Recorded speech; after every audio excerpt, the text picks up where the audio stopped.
Welcome to Grand Sumo Breakdown, the unofficial sumo podcast for official sumo fans.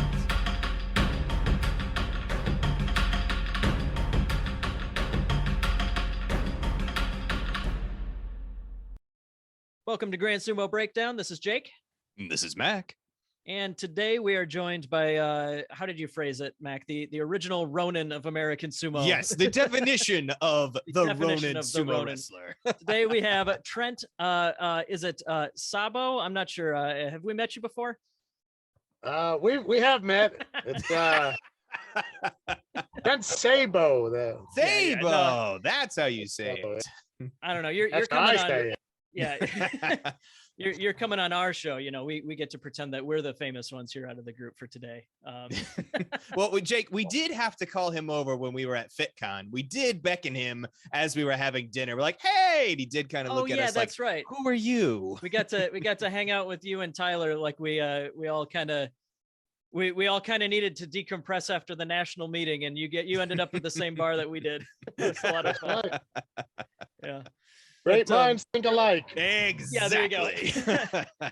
But no, we're of course being facetious because yes. Trent, you are one of the like the wandering legends, I guess, is kind of like as we've gotten more into the US scene, you're just one of the guys you've been around forever. You've been doing sumo at a high level for a long time, and everybody's always excited, like, oh, that's Trent. Trent came to the tournament. We gotta watch out for him.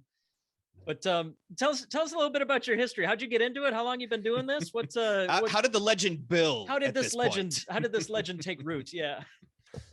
The best thing about sumo when I started, or rather just when they started pushing it internationally, was it really took, I don't know, like almost like a league of extraordinary gentlemen, certainly physical misfits.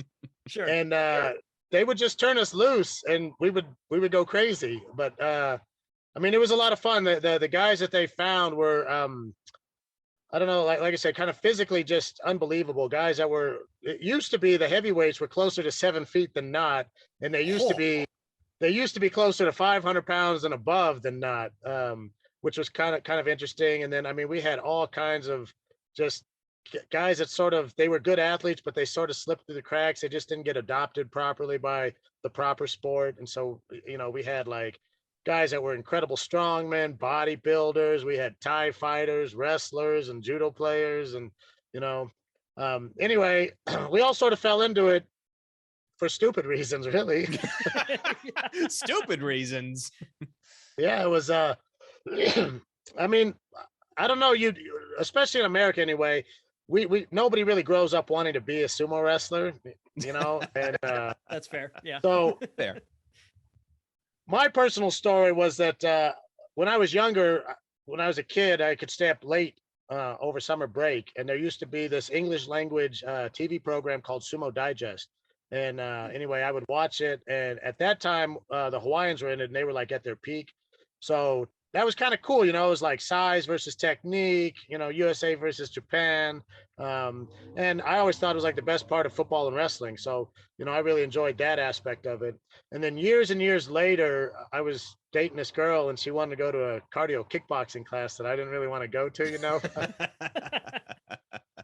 Where the girl goes, the guy goes. So Yeah. I went, but being the genius that I am, I decided to bring my little brother with me, and we got kicked out in about 7 minutes for horsing around. So while we were waiting for her to finish, we were just kind of like leafing through the magazines, and there was a little pamphlet called Sumo Shimpo that was advertising a sumo tournament. And I thought they meant like, you know, like the big rubber suits. And so I thought that'd be fun. My brother could go and goof off. And anyway, I called the guy up, and he was like, no, we're real actual amateur sumo wrestlers. And so I was like, yeah, you know, whatever, I'll still do it, you know. But anyway, I called my buddies up from high school that did football or wrestling. I was like, hey, you guys want to do something stupid? And they were like, heck yeah, you know. And what are we doing, you know? Yeah. What are we doing? Exactly. I said, we're doing sumo wrestling. And they're like, oh yeah, that's pretty stupid, you know. And Yeah, but you were correct. Yeah. You got it. But let's try it. Anyway, we showed up, and we had fun. We did pretty well. It was sort of an informal state competition. But after that, we were just kind of over it. We weren't really, unlike a lot of people that are into sumo, I'm not really much of a Japanophile. I'm not into anime or manga or, Sure. I mean, I like Gotcha. sushi, I like sake, and I like sumo vaguely, and that's about it. But anyway, we were kind of over it. Then I moved out to the East Coast for college, and it was a big culture shock. I went from West Coast to East Coast. I was all by myself, and just coincidentally, there happened to be the national tournament, and I thought, well, I'll go. I did pretty good in California. Maybe I'll make some friends. And holy smokes, I got beat so bad. the legend in his formative years. Yeah, it was not good. And actually it made it worse. Like, I was already having a tough time out there, and so I want to just crawl under that mat and disappear. But I'm very competitive though, so I was like, I could not let that stand. Dang it, I could not. So I decided I was going to train really hard and come back. All I wanted to do was win just one match, and I was done. Anyway, I trained and I came back at the nationals the next year, and I ended up getting second. And I was like, oh, okay, well, I mean, that's pretty good. I was You like, got your one win. Yeah. So I was like, I might as well go for gold. And so same thing, I trained. I had a little bit of bad blood with the defending champ, and Ooh. I really wanted to beat him. I knew, I was like, I'm positive I could beat him. Mhm. And anyway, the next year I came back, he wasn't there, but I did win. So it's kind of bittersweet, Honestly, and then I was done. It sounds like you're reading the synopsis of A Knight's Tale at this Exactly. point. It's like, that is You know that exactly movie? what I thought. I was like, it's Ulrich von Liechtenstein going against Count Adamar. I'm like, Adamar's not there. I'm not champion yet. This win is hollow. I didn't beat him. Hey, if you're a real competitor, that's the thing, man. Oh, yeah. It's like, Oh, totally. Mhm. I grew up watching Ric Flair, and he'll tell you to be the man, you gotta beat the man. Whoa! At the end of like a 30-line long rhyme that he somehow has memorized. Yeah, no, he was the best ever for sure. Anyways, though, sorry to interrupt. Continue. So he wasn't there. Did you find him again?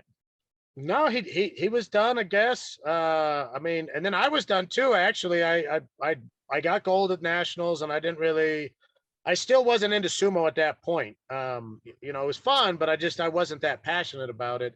And then a couple months later, they called and they asked me if I was going to go to the World Championships, and I was like, I don't know where they at. And they were like, well, it's in Poland this year. And I was like, I think 21 or 22, and I was like, that's too much for me, too far, too expensive. And they're like, well, there's some financial assistance available, through the federation. And so I was like, oh, all right, well, sign me up. Well, all right.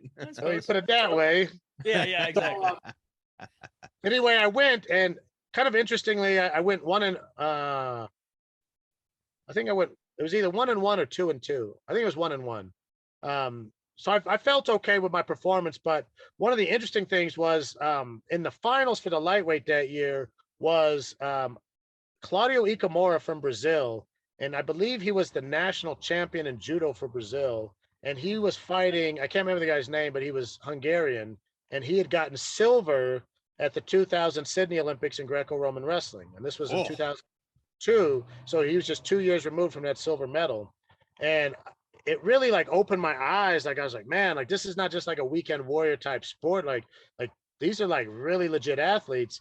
And again, being competitive and based off my performance and stuff, I was like, I could beat these guys, like not at their own sport, but if you put us in like a neutral sport, I was like, I could hang, I really believed that. I really thought like, I didn't feel like there was anybody there that I couldn't beat. Sure. And so that kind of started me on my journey where I was real focused. I set a goal. I was like, I want to win a world medal. And then I was like, when I win the world medal, then I'm done, I'm noticing a pattern here. Yep, I'm seeing it too. Just gotta get that one next step.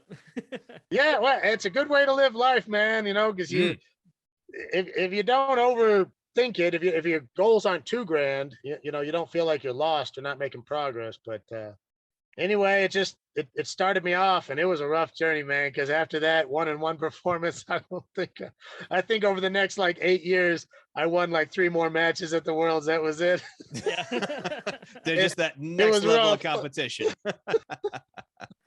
Oh man. And it was, I mean, it was hard, you know. It really was to try to get the training. And the other big thing nobody really realizes was we didn't have any coaches, and you know, YouTube wasn't a thing until, what was it, like that Justin Timberlake, Janet Jackson halftime show? That's really like what, It was something like that. Yeah, I remember Yeah. YouTube being a thing, like maybe like 2005 or 6 when it first started being. But it was in popular or its something like that. infancy. Even It was- then, it was little. I mean, it was around, but it wasn't, it just wasn't like an informative, you could look up anything type thing. And then it Yeah. got really big after, I don't know, I swear it was like even after 2007, because I don't know, I'm not an expert, but if you want to do any research, go back and check. But it's a I fairly know, like, recent thing. it's very different like today, where like Oh, yeah. my washing machine is broken. I search the model number and it like, and I have like 300 results or something on how Oh, to yeah. switch out the pump. That's Yeah. pretty recent, and not With something how-to like videos already uploaded. Like, here's how you fix something this. obscure like Sumo is. It's even kind of tough to find stuff now for like instructional, like how to train and stuff. And when you do search for like how to train Sumo basics, one of the guys that comes up is like 12 years ago, Trent. Yep. Yeah, looking like a little baby doing Shiko in the backyard and stuff like that. Well, it was, it's funny. If I wasn't tech retarded, I would have kept that channel going, but I couldn't remember how to get back in. And then I talked to Google, and they're like, "How do we know you're you?" And I'm like, "Who would want to break into a channel that's only got 3 videos?" What do you, You mean? know, What do I So- gain? What? Yeah. Why Exactly. would I lie? But I did that because actually there was guys that were popping up in different states that didn't have any, you know, anybody in them or anything, and they were just like, "Hey, can you help me?" And so I was like, "Okay, well, here's the most basic stuff. Just try to work on that, and then, you know, we can go from there." And then they did. They're like, "Hey, can you put up more videos?" And I was like, "Sorry, I don't know how to." No. Yep. There you go. So I was gonna try to start a new channel, but I'm tech retarded because I'm not that into tech. Yeah. It's, So, what? but anyway, yeah, it was different.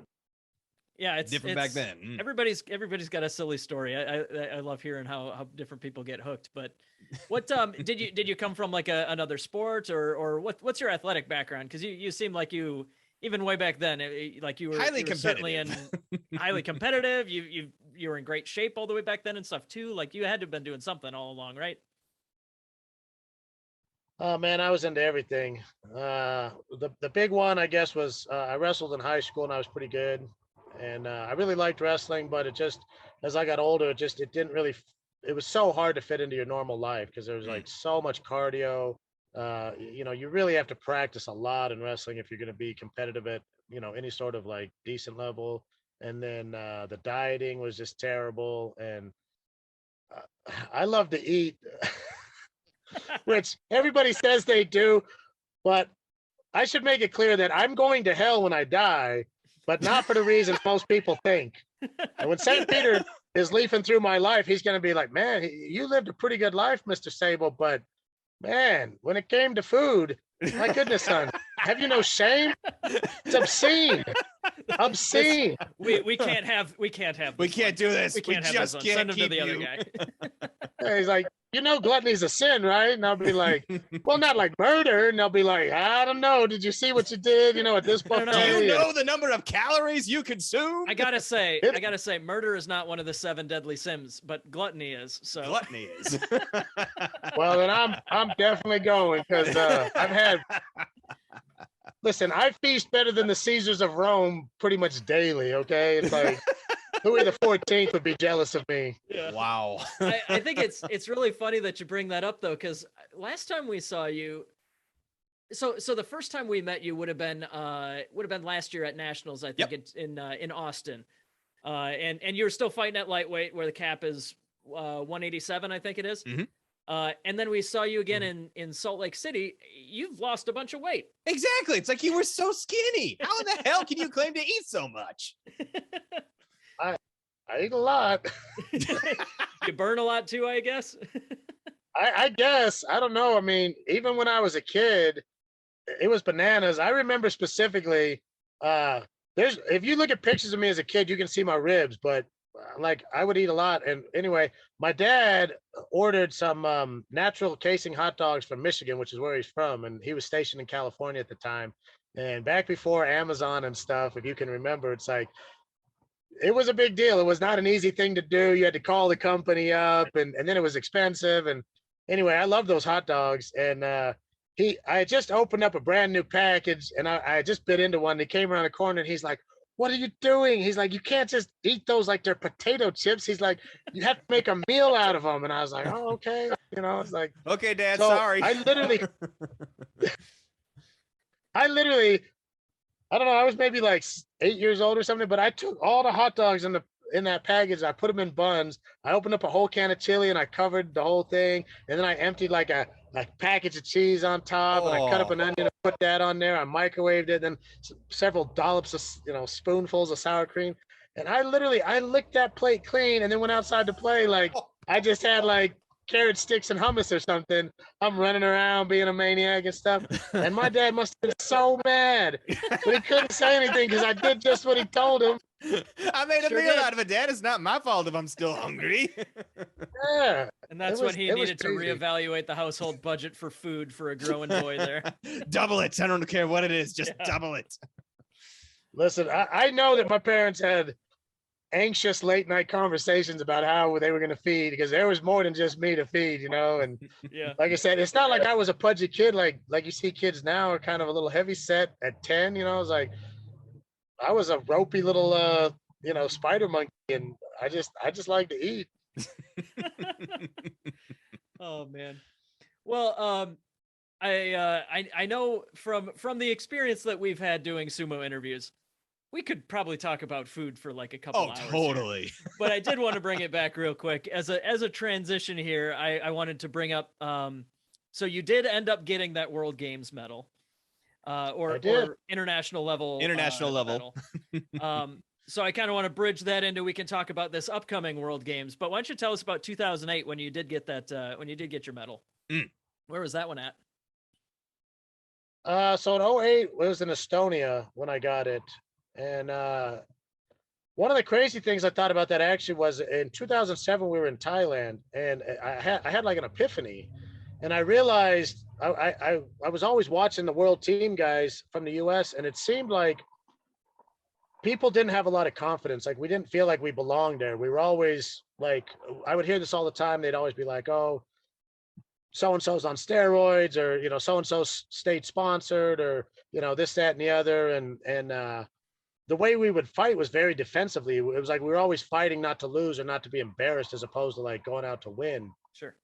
So I told everybody, somewhere on Facebook, there is a picture of me. We're in the pool and we're all kind of circled up facing each other. And I'm explaining to everybody, I was like, "Look, man, like we're good. We do belong here. We got to go after this. We got to be really aggressive." And I don't know if it really took in anybody else's mind, but I just told myself, like, this competition, I'm going 100%. Like all I want to do is just win, and if I lose, I want to go out on my shield, like just Totally. And, it was so crazy because I had 3 matches leading up to the semis, and I won all 3. But one of the really cool ones was I fought this kid named Ginshi from Japan, and I think it was the year before I had spent 3 months in Japan at Nichida University training, where Ginshi was there. And the only kid that spoke English in the whole university was this kid named Ochi. And Ochi said, "If you can beat Ginshi 3 times in a row in practice," he's like, "you'll win. You'll get a medal at the Worlds." And on 3 separate occasions, I beat him twice in a row, and I didn't. You know what I'm saying? But you couldn't get the third one while you were Couldn't training. get that third. No, I couldn't get it. And then that year at the Worlds, I just bombed out big time. I fought a Mongolian guy in the first round, and I was so confident. I was just like, "I'm gonna smoke this dude." And man, I came after that guy, and he just sidestepped me, and literally, I practically just flew into the crowd. Man, it was so bad.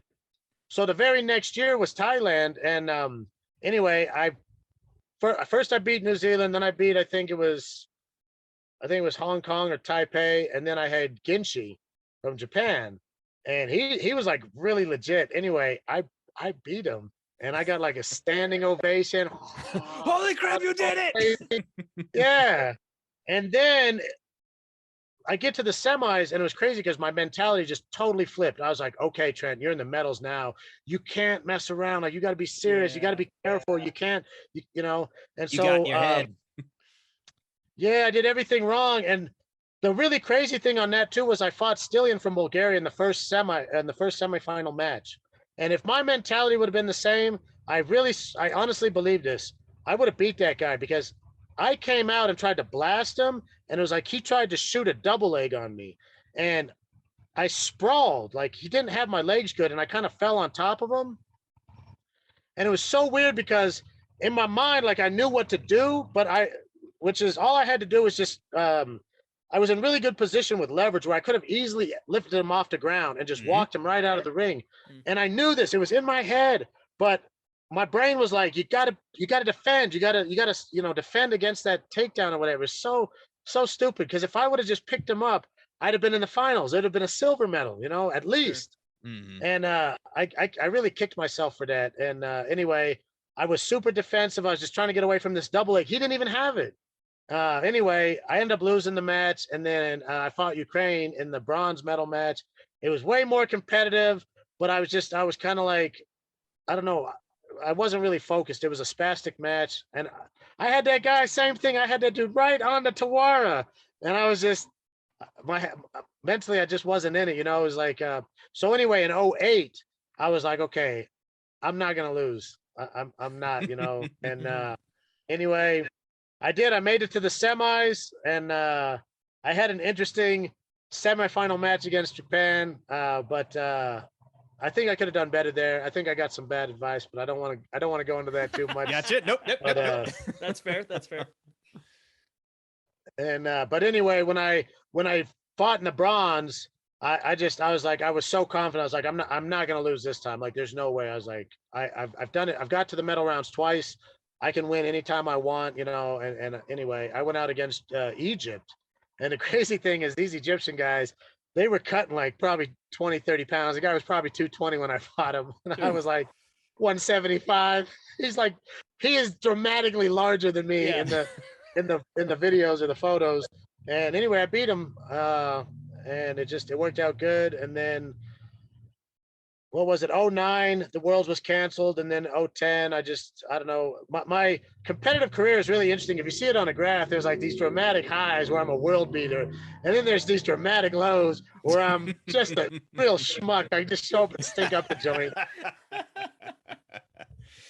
But the best part is that graph is true for people and in a very short sense usually, but mine spans like 20 years. And so literally it's like I won the US Open in like 2005, and then I won it again in 2017. Yeah, okay. Like a 12-year difference. And same thing. It's like I got my medal in 2008. My second world medal came in 2017. It was really kind of crazy. But so anyway, yeah, it was I don't know. I mean, like anybody, we have life and stuff to balance. Oh, yeah. I do wonder what would have happened if I would have had an actual coach and a team. I think I would have been way more consistent. But now it's like I always am a wild card because it's like I got this guy Colton Runyon. I got him a sponsorship for a year. He moved to Japan, and I got him a sponsorship for $600 a month to help him train. And then he flew back from Japan to compete in nationals. Well, the year before, I was really heavy. I was the fattest, most out of shape, homeless looking dude you've ever seen. I call was bull. working in North Dakota at the time. You got to see this. I'll send you a picture of what I looked like, man. Literally, I looked like, I don't know, Santa Claus's bum nephew or something, just wow. It was really bad. I fought Colton there like 3 times. I think it was once in the middleweight and then twice in the open weight. Anyway, the first time in the middleweight, I didn't catch this. He beats me, But later on, I was watching the video, and he gets up, and he's like, yeah, you know, but he's just like mad dogging me, just like, yeah, like screw that guy, you know, like Trent's not so tough, you know. Yeah, And I was like, okay, what, you know, it's like, hey, I got a target on my back, but just know I'm at my lowest right now, you know. Anyway, I get him this sponsorship, you know, because he was a really talented guy, man. I always tried to I have always wanted to see the US like build up its talent. So anyway, the next year he flies back from Japan to the US for the nationals. And that year I was lightweight and he was a middleweight, and he didn't qualify in middleweight. And then in the open weight, we both made it pretty far, and then we run into each other, you know, and this is his last chance to make the world team. Excellent. And you must know where this story is going. Oh boy. I got a target on my back. But some years, how's that Jerry Lewis song go? Or Jerry Lee song go? When you're hot, and when you're not, you're not. Well, Trent was hot that year, and anyway, I beat Colton, and I think I actually got second in the open weight that year, or second or third. Anyway, Colton got nothing. But the crazy thing was, so he goes back to Japan. He goes back to Japan, and after, I can't remember, it was like a month or two, he calls me up. He's like, "Hey, do you know what's going on with my sponsorship?" And I was like, "No, what do you mean?" And he's like, "Well, I didn't get it." So I was like, "Okay, let me make some phone calls and see." And anyway, I call, and I emailed really, but the company replies back politely. They're like, "Well, you know, we kind of want to sponsor, you know, top level athletes, guys that are at the world level." So you got him the sponsorship, and then you blew it for him. Then you beat him, and like, okay, we don't want to sponsor this guy anymore. Oh man! Wow. No, Colton's real cool. We got to know him in Vegas last year, right? Yeah, that's right. Yeah, he came Dude, down. I love Colton. I love Colton. So don't ever mistake. I'm very good natured about rivalries, you know. But anyway, to be fair, the company may just not have wanted to put out the sponsorship, and the polite thing to say, or you know, the politically correct thing to say was like, "Well, he didn't make the world team," or we're going to go a different direction. But you know, but if it's true, you know, just you beat me, sometimes you get prizes. But if you don't beat me, you get nothing, you know. Wild card. Yep, complete wild card. And that's honestly why at all these other tournaments, whenever somebody sees Trent, they're like, "That's Trent, that's Trent, that's Trent." Like, oh crap, now what are we gonna do? Our first tournament that we met you at, that in Austin 2021 Nationals, I do remember, like, we were still pretty new. We were putting a lot of names to faces and stuff, but I remember I think you lost your first match or something, and then you ended up winning your second one, and like you stand up from the ground and you're like, "I won one." I won. And like, but like that attitude, that like easy going, you're always having a blast whenever you're competing, and I think that brings a lot of positive energy to the tournaments we've seen you at. Totally. And that seems like just the kind of guy you are, right? You're just there to have fun, right? You're competitive, but you're looking for a good time. All the time. Yeah. It's like, I always try my best, you know. Sometimes my best is not that good, but regardless, you know, I remember I had a buddy that quipped one time that he loved sumo because it was the only sport he knew of where the athletes would tolerate a competition just so they could have a party. And I thought that was pretty apt. Instead of the other way around. Yeah. I gotcha. Oh, that's good. At least when I started, that's how it was. I remember there's one story I would like to tell about my good friend Manny. And all these stories are kind of interesting. I'm sure Kelly told you his, where, you know, he was trying to lose weight so he could keep wrestling, and you know, then he found sumo and he's like, "Oh, I'm going about this all wrong. I need to gain weight." Opposite way. Well, Emmanuel, I don't know if you guys ever met him, but he was really heavy. And anyway, he went down to a weight loss clinic, which, as I understand it, was more like a fat camp, like a re-education camp. Sure, a little harsher than maybe he was looking for. Yeah. So he goes down there, and the guy at the front desk is James Perry, as he tells it. And it's kind of ironic because James was pretty heavy too, but I guess he was in the program, and you know, just like regular jail, you get put into work programs and stuff. And, but Manny and James had played college ball against each other, and Manny, I guess, he was incredible. You know, he was like 6'8". He was about 400 pounds in college. He claims about 15% body fat. He was an All-American, and then he said James was like the only dude that could get up underneath him, like off the line and stuff. So anyway, he goes in, he recognizes James. They start talking, and they're both a little depressed that they're in this concentration camp until they lose weight. And so anyway, Manny's like, nah, he's like, we shouldn't do this. He's like, you should come do sumo with me. He's like, it's awesome, and we can eat all we want. So they break out, and they're like chucking through the woods of North Carolina, and the dogs are howling in the background as they're hot on their trail and everything. But they escape somehow through the swamp. It's maybe a little embellished by Manny. These are Manny's words. This sounds like Cool Hand Luke to me. Well, I don't disbelieve that they escaped. I just don't know if they ran, you know, unless there was a waterway for them to, you know, float away, you know. But anyway, they end up in New Jersey under the tutelage of UNESCO, and they had a fantastic 10-year career together in sumo, and it was a happy ending. So oh, that's funny. Yeah, that's Manny Yarborough. Yeah, long before me and Mac's time. But yeah, he was incredibly successful on the world scene in the early 2000s, right? I think if I pull out my Tom Zabel book right here, I think it lists him getting like world's medals in like 5 straight years or something at the open weight. Oh, never mind. Yeah. That's like the early 90s even. Yeah, I was gonna say the 90s, I thought. Yeah, that's right. But yeah, no, that's he seems like everybody I have talked to about him that knew him, that was around back when he was wrestling, he seems like kind of like an Andre the Giant kind of figure, where he's like this larger than life personality that just everybody's got a funny story.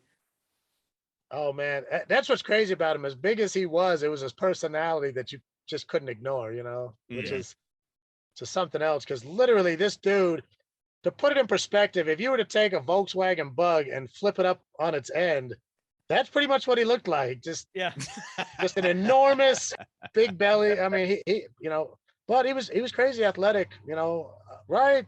I think when he got up around the 700-pound mark, he was probably hitting a point of diminishing returns, but 650, he was in fighting trim. Jeez. Yeah, there was that newer guy, Henry, out of Hawaii, that was at Vegas, and that's one of the only guys I've ever seen where it's like he looks like he's on at least the same plane, you know, the absolutely same you know, size class as Manny Yarborough. But man, they as a little guy, you know, that's just it's just so strange to me how big people can really get. Oh well. It was a monster. People tell me that sometimes, you know, they hear that I beat like a 400 or 500 pound guy, and they're like, well, I could squat 450. And I'm like, well, yeah, me too. But if it jumped off the rack and tried to kick your butt, that'd be a totally different experience. Oh, totally. Yeah. It's like, barbell it's ain't not about back. strength. Yeah. Oh man. Well, so in just a couple of weeks here, actually, you will be fighting guys that thankfully will be less than 400 or 500 pounds. Yes. But going to the World Games this year in Alabama, you are one of our lightweight team members for Team USA. Tell me how like the prep is going for that, like you know, travel wise, training wise. How are you preparing for that whole thing? I would actually like to be like practicing with people, but just the way things worked out, I ended up in the truck, and so I'm doing like just roadside calisthenics and workouts and stuff. It doesn't. It's weird because mentally it feels like I could do more. Maybe like the practice I feel like would make me more confident. But actually, the way I won my medals was training like I am now. Just so I don't know. I mean, the getting some actual matches would be nice. But you know, I'm lean, I'm strong, I'm fast. I feel pretty good. So I don't know. I will say this though.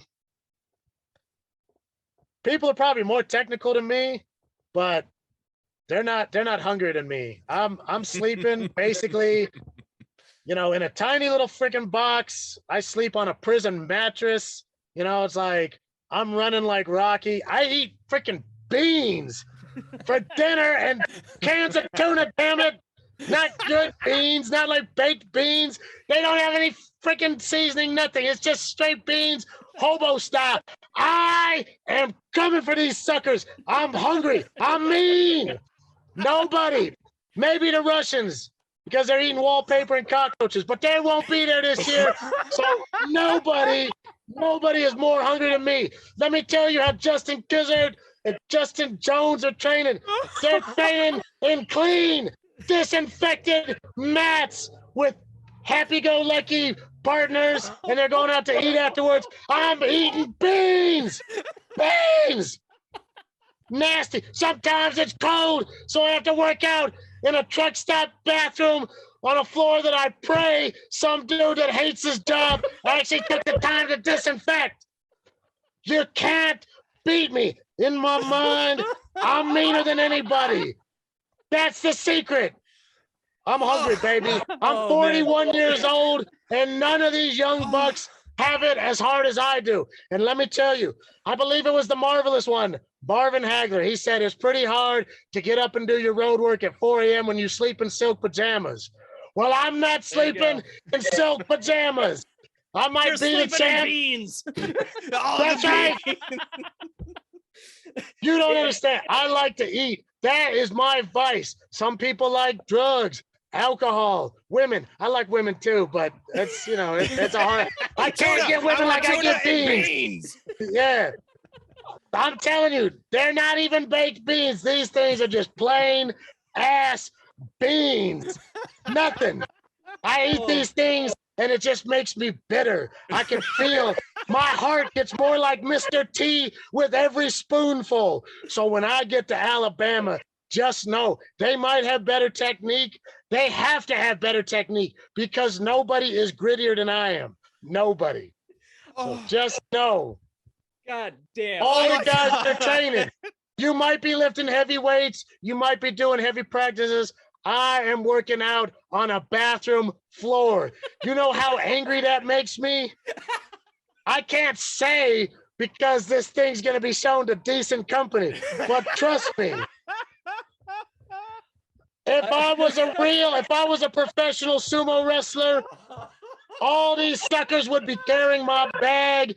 They would be doing my laundry, cooking me delicious meals. But instead, I'm at the bottom. I'm the sucker that's working out on a dirty floor. There's oil stains.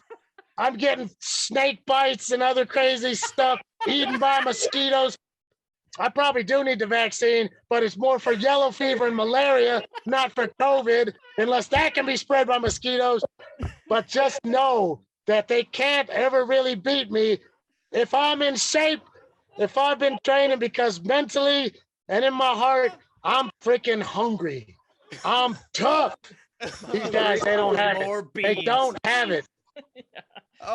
I do not want to get in the ring with this guy. I mean, right there, done. Give him the medal. I'm done. I've been watching pro wrestling for a number of years here, Trent, and I got to say that might be the best promo I've ever seen. Oh my God. I got so many good You done Ric Flair proud right there. Seriously. I'm going to cut off the beginning of the interview and the end here. We're just going to put that on YouTube. Yep, we're done. We're done. That's not even a promo. I do these things and I hate them. I fucking hate these things. You don't even know how happy when I get to Alabama, tears will be streaming down my face. They'll be like, "Did you win a medal?" I'll be like, "No, but have you had these bananas Fosters? It's incredible. It's like angels are dancing on my tongue." Seriously, you don't know. You don't know. Mac, write this down. Next time we see Trent, we got to get him some like nice like Bush's baked beans with the bacon in it and all that. Just give him a little treat. A note at this point. give him a little extra treat, for putting up with all that. God damn. You asked how I lost all that weight. There's two ways. One, I haven't been going to the gym, obviously, so I've lost some muscle mass. But two, I'm not getting any excess carbs. There's no sugar in my beans. There's nothing. It's just freaking beans. Plain beans, damn it. Beans. Terrible. You know how I mix it up? Sometimes they're black beans. Sometimes they're kidney beans, and sometimes they're pinto beans. That's the variety in my life. It ain't pretty. It ain't pretty. I mean, I'm only laughing because we're across the country and we don't have to come anywhere near you in the dojo. You know, safe. I fear for those poor bastards that come across the line. Kizzer, you. JJ, you guys, I'm sorry. I don't know, man. I don't know. I can't think of any kind of training tech. I've seen movies. I've seen like, you know, Rocky and such. Like those guys are Drago at the ventilator on the treadmill and all the scientists and stuff compared to Trent. Like what's the Stallone movie with is it Over the Top, the arm wrestling one where he's like working out in the truck and he's like the truck. That's how I'm picturing Trent here with like a little camp stove on the passenger seat with some beans. What camp stove? I told you they're straight out of the can. There's no joy in my life. Jake, you fool. I'm at the bottom, baby. Cold beans. Listen, you can do all the scientific training you want, and your body may be perfect, but you can't teach heart. Yeah, everybody knows that. It's a well-known. You cannot teach heart, but I have it. Other people don't. I'm not saying they don't have any heart, but I'm just saying, you know, there's a famous story about me. This is not unusual for me. Years ago, the very first international medal I ever won was a gold medal, coincidentally. It's the World Cup in Holland, and it used to be a very reasonable tournament. I quit my job. I moved out of my apartment, and I lived just in my car. It was a little Ford Focus. All I did was eat, sleep, and train. And just like now, I didn't have any partners, so I would get up in the morning when the sun came up because there wasn't anything else to do. Sun would just hit you in the eyes, and then you'd have to wake up. I'd get up, I'd go for a run, then I would eat something, then I'd go to the gym. I would lift a bunch of weights, then I'd go eat something, and then I'd read books or maybe talk to friends or something. And then when the sun went down, it wasn't like I had TV or anything. I just went to bed. Yeah. I did that for like 10 months. Every day. And then I showed up and I won the sucker. That is more heart than I can imagine anybody putting into a sport. That's incredible. Oh man. I'm just telling you can't teach heart. Mm-hmm. And so when I get up there, it's like I get nervous, but not really. Like one of the things that helps me perform well is because in my mind, I shouldn't win, but I know I can win.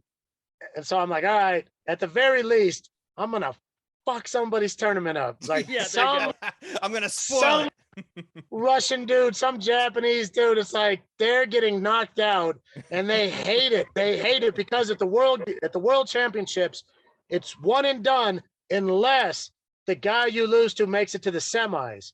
So if you lose to me, I've got to make it to the semis or you're toast. You're toast, baby. And these guys, oh man.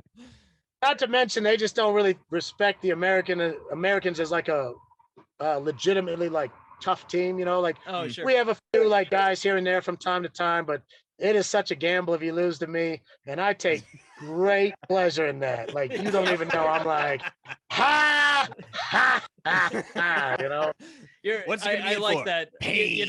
He's coming up again, but that's the Ric Flair mindset.